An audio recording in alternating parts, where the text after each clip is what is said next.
All right. So as she mentioned, I'm going to be talking about how can we upskill in order to unlock the potential for our teams. We talked a lot today about how we need to evolve, but how do we actually evolve? And so that's what I want to talk about today.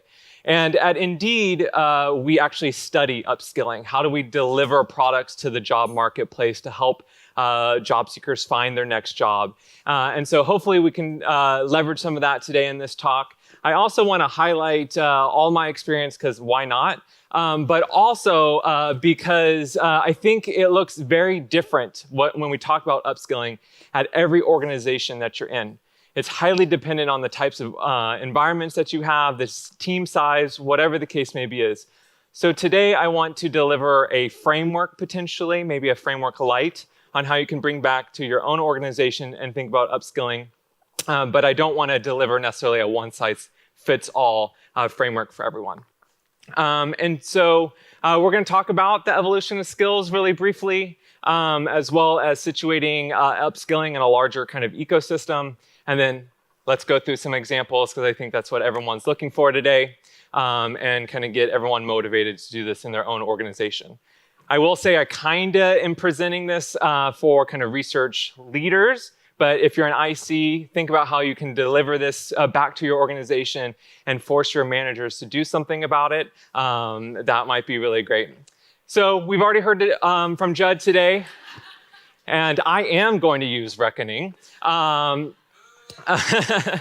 But what I want to do is really zoom in on this idea of adaptability or flexibility, right? And what we should be thinking about is how do we encourage and train our teams to be flexible and to be able to adapt teams to ride the ride.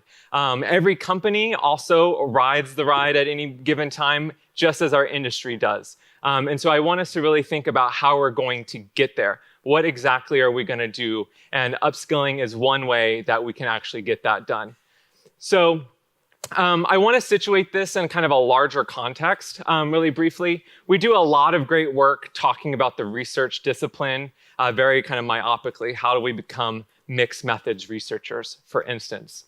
But we often maybe forget about the other two levels. So for instance, organization. How does our team sit in the organization? Is it an engineering-driven organization? Is it a product, data, design? What kinds of mix of people do we have on each of our teams? And this is going to help us understand not only how do we upskill, but what are we going to upskill? And really focus on how can we also empower researchers on our teams to potentially be mobile. How can they move between roles pretty easily? And the same exists at the job market level. We have to focus on what is happening at the market. What are we seeing happening for tech in particular? But also we want to think about what are the potential career trajectories that researchers might have so that we can actually set them up for success as they navigate the job market itself.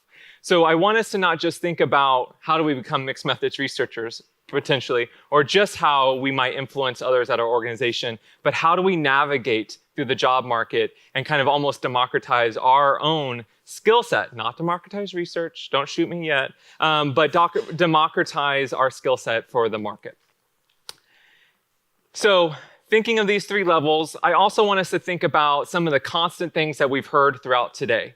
A lot of things are changing, supposedly, but there's some things that we really care about. And this will also help ground us into what upskilling looks like. So we've heard these three already today. Lucky for me, I somehow foretold the future. But one of the things that we need to focus on is the type of research that we're doing, right? Not one size fits all. Sometimes we need to be doing strategic. We should equally be doing as much evaluative, as well as any other kinds of research. I'm a big fan of user researchers also doing market research and other kinds of things. How do we drive outcomes? Understanding our partners, understanding how our organizations are designed, and understanding how we can deliver those outcomes and influence. And then lastly, as we've talked a lot about today, is balancing the user needs and the business needs and living in amazing capitalism. Maybe not so amazing. So We now have somewhat of a framework where we're thinking about, where we can think about upskilling at different levels and thinking about these three kind of influencing factors. But we also have to take into a lot of considerations when we think about where do we want to go. We talk a lot about hard skills, survey design, moderation skills, whatever the case may be. But we also need to think about soft skills. These are the communication, becoming best friends with everyone in your organization so you can have a seat at the table, right? Knowing how to deliver insights in a way that connects product analytics to qualitative data, whatever the case may be is. We also have this ability or this need to understand our adjacent disciplines, right? If you're in a design-focused org, do you understand how designers work and the things that they care about? Same with product, same with business. And we also need to think about intramural and extramural growth. I've touched on this a little bit, but, and maybe something we don't talk about enough, is that we don't only want to grow researchers to support our business, but we want to be able to support researchers to grow outside of our business. And what I mean by that is my top performers, I want them to stay at Indeed forever, particularly on my team. But if I can't, I want to set them up for success to go somewhere else and be amazing researchers. And so we need to think about upskilling in that way as well. How are we setting them up for success in their next job, not just at their current job? And when you think about it that way, you start to actually have some reciprocal benefits to your organization. And then, of course, some of us are looking to upskill individuals, sometimes groups, entire teams, and we have to think about that. And then, of course, all the other things that I'm not going to really talk about, but of course matter. Things like how many people are on your team? Do we have any budgets? The answer is no. And then how much time do we have? Also don't have any of that either. But thinking about how we're going to do this. And actually, Judd mentioned this briefly earlier, but a really good framework or way to start thinking about this is, as a research leader, what is the mix of my team in terms of depth and breadth? And I highlight I-shaped, T-shaped, and M-shaped, but there's also like pie-shaped and comb-shaped and all kinds of other shapes. But essentially, it just means how many areas of depth does an individual have, or particularly a team. And one of the things that are going to be really important as we move forward is understanding what areas of depth do we care about and how many combinations of singular people mapped to a certain depth versus people that can flexibly adapt to each of these. I will say that if you think that I'm advocating for a team of all M-shaped people, that's actually absolutely not. Everyone's going to be bored and they hate each other because they're all fighting over things that interest them. But you need some kind of mix where you don't want just a qualitative researcher or just a quantitative researcher. Maybe you want some more T-shaped folks, but you might want a mix of I's and T's. Right? So hopefully that makes sense. You want to understand what are these areas of depth that we're talking about. That goes back to research type, that goes back to influencing, business knowledge, all of those types of things, and then understanding what mix do you want on your team. Or if you're an individual contributor, who do you want to be? Do you want to be an I? Do you want to be a T, a pie, an M, a comb, whatever? You have to figure out what is up to you. And managers as well have to understand what they want their mix to be. So, I used the red button that is so small. Somehow that happened. Okay, so upskilling. When we think about upskilling, it also requires collaboration. This cannot be just an IC coming to a manager saying, I want to change. That's not going to be very successful, but it also can't be a manager saying, well, tomorrow, all of you are going to be mixed methods researchers. Get ready. This has to be a collaboration where you're really mindful and diligent about how we're going to get there. And it's an active process that never ends. Oftentimes, you'll hear about this on an annual scale or once in your career looking to switch. This has to be actively happening at all times. And this is something that we have to actually dedicate time to. I know time is a scarce resource. But if you're not actually dedicating some portion of your week, say 10% of your time to upskilling, we're never going to get to the point where we can evolve. So that being said, as we all are really good at road mapping, right? Every one of you has a research roadmap or a product roadmap. Well, we also have to have an upskilling roadmap. We need to be able to dovetail in how are we going to move the needle. whether that is having researchers identify a stretch project that they might not know how to do, but still aligns with the business needs. We have to have a direct plan, and we have to map that back onto, well, how many qual I's and quant T's am I going to have? How many folks are going to maybe set them up to transition to being a product manager, for instance. We need to have a roadmap and a timeline, and we need to build this into our performance management process as well, because we can set goals for both the organization based on OKRs, but also for individuals on how they can get there. So I talked a lot about some pretty amorphous, basic topics that you're like, cool, I know what a T is. But let's talk a little bit about examples, because I know earlier there were some questions on how might we get there. So I'm going to start with this kind of framework matrixy thing, where we're going to look at whether a particular activity is hitting at the discipline level, the org level, or the market level. Are we trying to convert some people, as well as some of these constants or things that we care about or think about. And I'm going to start really basic. This is like moderator training, right? Maybe you need to improve the rigor of your qualitative researchers on the team, and you need to do some kind of training to make sure that their moderation skills are better.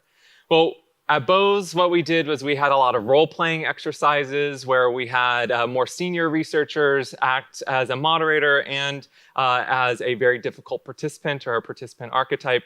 And we role-played and had folks navigate what it looks like to have a difficult participant. This is super basic, but what this does is it's discipline-focused, driving depth into the qualitative eye, free and easy to do, and it's improving our research capabilities, right? But as we've talked about a little bit, basic stats. How do we actually get there? This is something, again, that's driving perhaps greater depth in the discipline and the types of research we can do, but it's actually broadening the skill set of everyone on the team. And I don't think we would argue that having a basic understanding of statistics makes you a deep quantitative researcher, right? So we're not making you M-shaped, but rather T-shaped. And so one of the examples that we've done in multiple different companies is we actually get either a product scientist, if you don't have a quant researcher at your organization, or some other researcher that is a mixed methods researcher to hold classes. And one of the things that we do through this is, because it does take time, is we use real data that is impactful to the business and is not going to slow us down. We want to figure out ways that we can maximize what we're doing in terms of learning opportunities and giving back to the business at the same time. Another example, maybe a little controversial, is I have in the past had researchers take on learning how to do prototyping. And this is a skill that not only allowed them to understand what designers are doing, be part of the design process, but they also kind of understood what was needed to do really great research. How do you build the right prototype, and how do you communicate what you need in terms of that prototype back to design? So even when we're thinking about, well, they're a researcher, they're not maybe going into design, this is still a skill that allows them to understand the process, understand the business, and understand their partners. And if they want, maybe they become really skilled at it and become a prototyper somewhere after they leave that company. So we're thinking about them not only in our discipline and in our org, but where they can go in the future. We also talk a lot about influencing. I'm going to actually kind of speed through some of these other examples. But influencing, how do we improve soft skills? How do we even identify those that are good at influencing or good at communication and not? We need to be able to evaluate this and dedicate time to influencing, and you can do this by pairing up researchers, for instance, some that are really good at influencing. You can also do other kinds of online courses and things like that. YouTube is a really good example. And like I said, I'm going to go through some of these pretty quickly, but we've even had some opportunities to figure out how can we train people at our organization. So I worked at a medical device company, and our researchers knew nothing about the human factors process, couldn't speak any of the FDA regulatory language, so we gave them training. But this also created a pipeline from the human factors team and the research team to go back and forth. And I'll talk a little bit more about that later. But that gave them an opportunity, again, to not only expand their skills in the job market, but also allowed us to have better connectivity within our organization across insights and research teams. Our favorite, Agile, teach people how the product works and the business works. This was really great to get researchers into understanding product development in a way that allowed them to empathize with how their research can influence the business and drive outcomes. And again, working with their product partners in order to come together and be closer stakeholder partners.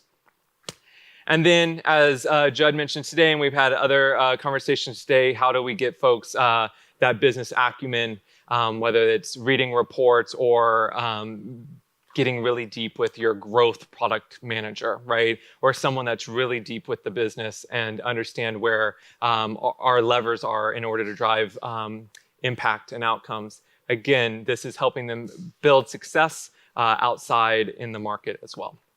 So, one of the things that I touched on already is that we shouldn't only be focusing on upskilling our researchers. We need to be thinking about other folks in the world as well. So think about rotations, for example. I have advocated for researchers to rotate with product managers. A product manager who was interested in research come onto my team and be a researcher, and a researcher who wanted to be a product manager go and be a PM. And being able to rotate not only built the skill set for the folks on our team, but also drove that empathy and that influencing skills amongst everyone, right? Now a PM knows what it takes to be a researcher, now understands the process. And the PM also, or the researcher also understands the constraints that the PM is under, right? These kinds of rotations are really valuable, whether it's between research and design, research and product, wherever the case may be. And I would really recommend that you do some kind of rotational program as part of this upskilling. We also have things like workforce augmentation. This might not come to your mind immediately when thinking about upskilling, particularly upskilling teams. But we can't always hire potentially for a particular skill set, right? We might have the team that we have. But one of the things that you could do is bring in contractors or other vendors in order to take on certain work. And by partnering contractors and other kind of workforce augmentation groups with your researchers, there's an ability to learn from each other. So I think about the time when I was at Bose, we needed to do a really large study. And it wasn't like a one-off, like vendor go off and do this. It was we needed someone to have access to our tools and our equipment. And we just didn't have researchers that had the skill set. So we hired a researcher to come in and do the work, but we paired researchers up internally with them so they could go through the process and upskill by doing. We were able to still execute quickly and fastly and pretty much in a really smart and intelligent budget way. We were able to then, let go of that contractor after we didn't need them anymore, instead of expecting them to come and stay on full time. So this is something I want everyone to think about a little bit when it comes to upskilling, is you don't have to only upskill through the FTEs, the full-time employees on your team, but also how do you bring in expertise for a short period of time to do so. So I have no idea if I've been talking way too fast, but here we are at the end. So I want you to think about these dimensions in terms of the research discipline, the organization, and the market, and figure out what is the gap, what are the gaps that you currently have? What are the things that you need to do? And as we're all really good at, build a roadmap and continuously think about how you can engage with this over time, because upskilling never ends. And even if we're in a reckoning right now, we'll be in another one very shortly. So we need to think about how we can do this over time so that we build better rigor, we earn trust, but more importantly, open doors. Again, one of the things that I want us to remember is that we're not only upskilling for our organization and for our team, but we're upskilling for the discipline and upskilling for tech and for anything at a larger scale. And at the end of the day, we need to empower folks to dedicate time to this. I like to always say at least 10% of your time. So whatever that is, 4 hours a week, perhaps, maybe 10 hours a week if you're crazy. But at the end of the day, it's important that you dedicate time to this and you hold your management and leaders accountable for allowing you to do so. So with that, I will take some questions. Thanks, everyone.